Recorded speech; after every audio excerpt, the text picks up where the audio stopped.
नमस्कार दोस्तों, मैं अंकुर उपाध्याय स्वागत करता हूं आप सभी का एक बार फिर से अपनी नई वीडियो में। दोस्तों, भारतीय बाजार सुबह 9:15 पे खुलता है, 3:30 बंद हो जाता है।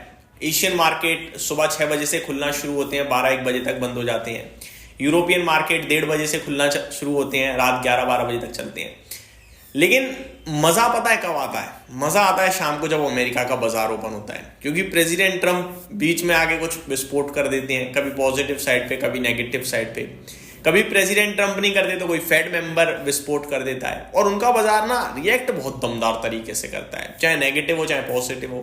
तो एक्शन तो पूरा का पूरा अमेरिका के बाजार में ही चल रहा है। कल अमेरिका के बाजार में फिर एक्शन हुआ है, और इस बार पॉजिटिव साइड हुआ है, भयंकर एक्शन है। समझ में ही नहीं आता कि एक्चुअली में अमेरिका करना क्या चाहता है। मैं आप सभी के साथ डिटेल शेयर करूं उससे पहले मैं आपको बताना चाहूंगा, कल वन ऑफ फेड मेंबर कहते हुए दिखे कि भैया रेट कट आ रहा है, उम्मीदें हैं। जिसके बाद अचानक से जो एनालिस्ट की एक्सपेक्टेशंस थी केवल 40% की कि रेट कट इस बार आएगा ही नहीं, सब ये बोल रहे थे, ऑलमोस्ट 40% की उम्मीदें रह गई थी, वो कल अचानक से शूट कर जाती हैं और एक्सपेक्टेशन बढ़कर 73% हो जाती है। जिसके बाद अमेरिका का बाजार रॉकेट हो गया, रॉकेट।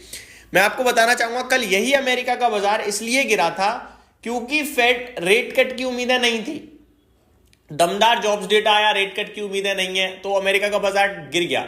और आज यही अमेरिका का बाजार, आज से मेरा मतलब कल का फ्राइडे का है और कल से मेरा मतलब थर्सडे था, और यही अमेरिका का बाजार फ्राइडे को 700 पॉइंट चल गया ऊपर की तरफ। क्यों? क्योंकि फेड मेंबर खुद कह रहे हैं कि रेट कट की उम्मीदें हैं। तो क्या है पूरा मामला, आपको ऐसे में क्या करना चाहिए, गिफ्ट निफ्टी क्या कह रहा है, और अगर रेट कट आएगा तो केवल मार्केट्स तक तेजी सीमित नहीं रहेगी, ये तेजी गोल्ड तक पहुंचेगी, गोल्ड और सिल्वर तक। तो सबसे पहले तो मैं यूएस मार्केट को आप सभी के साथ डिस्कस करना चाहूंगा कि कल क्या दमदार एक्शन हुआ है।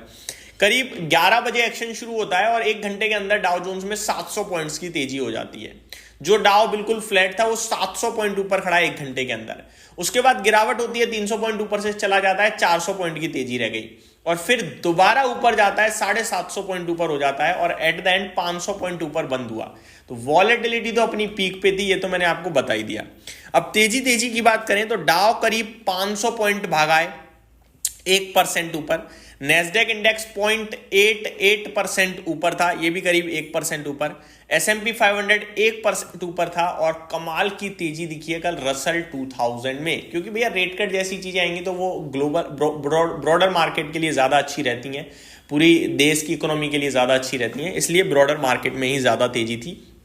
3% भागा है भाई साहब रसल 2000, 2.8%।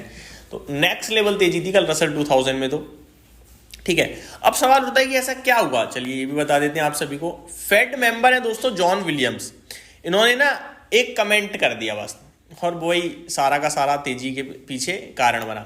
इन्होंने कहा कि मे बी इस साल की अंत पॉलिसी में एक और क्वार्टर रेट कट आ जाए, यानी 1/4 बेसिस पॉइंट का रेट कट आ जाए, 25 बेसिस पॉइंट का, 1/4% का, माफ कीजिएगा, 25 बेसिस पॉइंट का रेट कट आने की उम्मीद है। जैसे ही बाजार में इन्होंने शेयर करा और जगी, वैसे ही बाजार रॉकेट होना शुरू हो गया।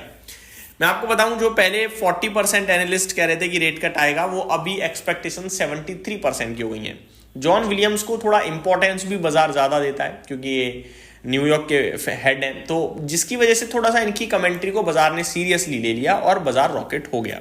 इसी की वजह से अगर आप देखें तो सिल्वर 1,54,000 हो गया, गोल्ड 1,24,000 पार कर गया, क्योंकि अगर रेट कट आएगा तो इनकी डिमांड भी बढ़ेगी। ये सारे के सारे कारण बने कल तेजी के अमेरिका की और गोल्ड सिल्वर की। अब भारतीय बाजार की बात करते हैं। अगर ये सब ऊपर जा रहा है तो गिफ्ट निफ्टी ने कहा चलो हम भी ऊपर चले जाते हैं, तो गिफ्ट निफ्टी हो गया 26,187 पे, यानी 187, 26,000, करीब 107 पॉइंट्स की तेजी देखने को मिली। अब भारतीय बाजार को लेकर क्या करना चाहिए दोस्तों? कल जो कुछ हुआ अमेरिका के बाजार में, वो अमेरिका के लिए पॉजिटिव है। पहली बात, उसका हमारे ऊपर तेजी का इंपैक्ट आएगा नहीं आएगा मैं नहीं कहूंगा, क्योंकि उनके देश में रेट कट आ रहा है, उनके देश के लिए पॉजिटिव है। गोल्ड सिल्वर में पूरी दुनिया की तेजी बनेगी। दूसरी बात, अगर आप देखें तो जो उनके बाजार गिर रहे हैं वो एआई की वजह से गिर रहे हैं, एआई स्टॉक्स में सेलिंग की वजह से। कोई पर्टिकुलर ऐसा कोई प्रॉब्लम नहीं है। एआई में जो एक्सेसिव बाइंग हो गई है, जो बड़े वैल्यूएशंस हो गए हैं, उनमें सेलिंग आ रही है, जिसकी वजह से वो गिर रही हैं। तो अगर एआई गिरेगा तो गिरेगा, उसमें अमेरिका का एक फेड रेट कट थोड़ी कुछ कर लेगा, क्योंकि वो वैल्यूएशन कंसर्न है। ठीक है। हो सकता है एआई रिलेटेड सेल ऑफ आता रहे और अमेरिका का बाजार ना गिरे, क्योंकि ब्रॉडर मार्केट ऊपर जाती रहे और नैस्डैक ना चल पाए या गिर जाए, ये भी पॉसिबिलिटीज हैं। हमें सिर्फ एक ही चीज चाहिए, अगर दुनिया भर के बाजार अच्छा करेंगे तो हम अंडर परफॉर्म करेंगे, और अगर दुनिया भर के बाजारों में डर का माहौल क्रिएट हुआ, चाहे एआई रिलेटेड हुआ चाहे किसी से भी रिलेटेड हुआ, तो हम आउट परफॉर्म करेंगे, हम अपोजिट चलेंगे। ये अपने दिमाग में बैठा लो। क्यों? क्योंकि अगर आउट परफॉर्मेंस वहां है तो पैसा वहीं जाएगा एफआईआईज का, इसलिए क्योंकि हमारा रुपया बहुत कमजोर हो गया है और पहले से ही उनका पैसा वहां इन्वेस्टेड है।